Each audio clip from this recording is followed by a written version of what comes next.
श्रावण महिन्याला आहे ना सुरुवात झालेली आहे आणि श्रावण महिन्यात आपले पारंपरिक सण पण चालू झालेले आहेत। तर आता आहे ना नारळी पौर्णिमा, रक्षाबंधन जवळच येते।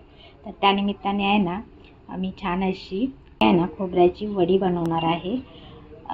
तर मी ही रेसिपी कशी बनवते तुमच्याबरोबर शेअर करणार आहे। तर हे ना त्याच्यासाठी मी इथे ओलं खोबऱ्याचा कीस घेतलेला आहे। तर इथे 1 वाटी आहे ना ओलं खोबरं घेतलेलं आहे। गुळाची पावडर घेतलेली आहे, बदाम घेतलेले आहे, काप करून घेतलेले आहे, 1 चमचा तूप घेतलेला आहे आणि वेलची पावडर घेतलेली आहे। तर मी आहे ना छान अशा खोबऱ्याच्या वड्या बनवणार आहे आणि मी कसे बनवते ते तुमच्याबरोबर शेअर करणार आहे। इथे गॅसवर आहे ना मी कढई ठेवलेली आहे तापण्यासाठी। तर याच्यामध्ये आहे ना मी तूप घालणार आहे।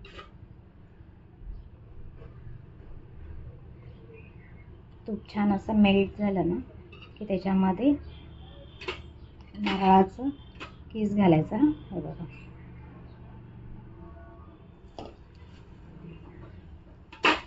आणि याच्यामध्ये थोडंसं पाण्याचं प्रमाण असतं ना, तर थोडं पाण्याचं प्रमाण कमी होईपर्यंत आपण आहे ना छान असं भाजून घेणार आहोत। ओल्या नारळाचा कीस आहे ना त्याच्यामधला पाण्याचा अंश कमी झाला की आपण याच्यामध्ये आहे ना गुळाची पावडर ॲड करणार आहे।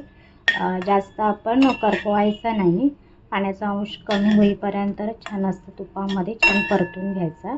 छान असं परतला गेला की त्याच्यामध्ये गुळाची पावडर ॲड करणार आहे।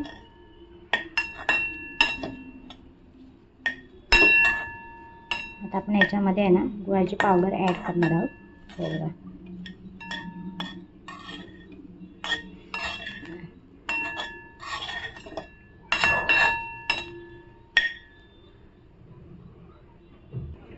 आता आपण याच्यामध्ये आहे ना गुळाची पावडर ॲड करूया आणि छान असं आहे ना मिक्स करून घेणार आहोत।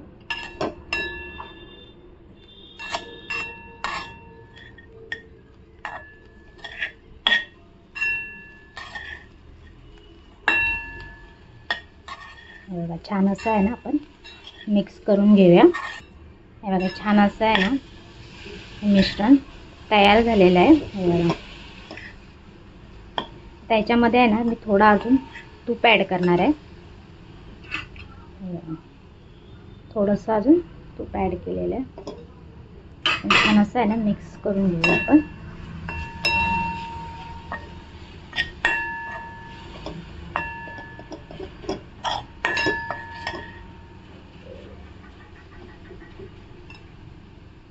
तर आपण ह्याच्यामध्ये फ्लेवरसाठी अर्धा चमचा वेलची पावडर ॲड केलेली आहे।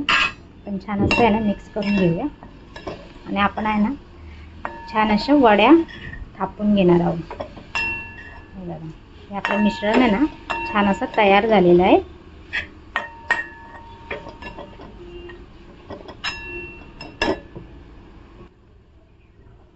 हे बघा, छान प्रकारे आहे ना हे मिश्रण तयार झालेलं आहे वड्यांसाठी।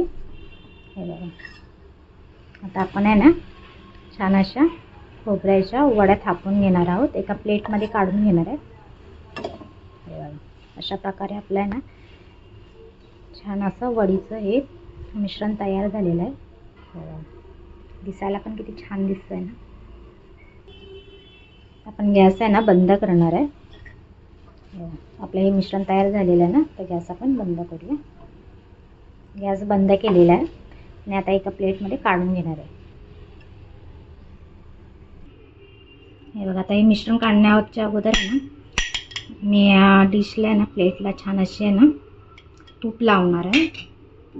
म्हणजे आपलं मिश्रण, आपल्या वड्या कशा छान अशा छान अशा हे सेट होतील एकदम। ते बघा, हे छान असं येते ना प्लेटला तूप लावलेलं आहे।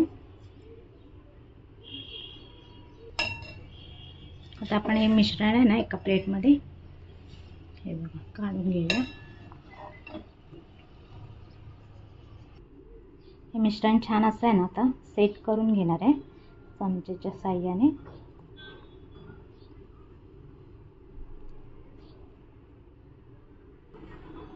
हे मिश्रण छान असं आहे ना, हे बघा छान असं स्क्वेअरच्या आकारामध्ये सेट करून घेतलेलं आहे। तर आता आपण वरून आहे ना बदामाचे काप घालणार आहोत.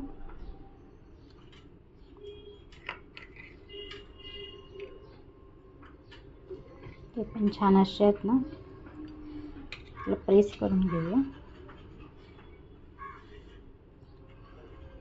आणि आहे ना ही थोड्या वेळाने आहे ना कट करणार आहे. थोडी सेट होऊन दे, मग छान अशा ह्याच्या वड्या पडतील. थोडा वेळ ना अशीच ठेवणार आहे. आपलं हे मिश्रण आहे ना छान असं आहे ना सेट झालेलं आहे. तर आता आपण आहे ना त्याच्या वड्या पाडून घेणार आहे.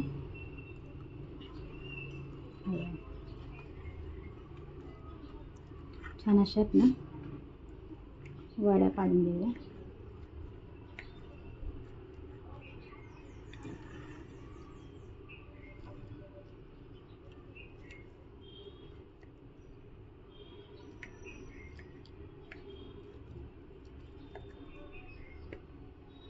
छान अशा आहेत ना ह्या आपल्या वड्या पाडून झालेल्याच आहेत.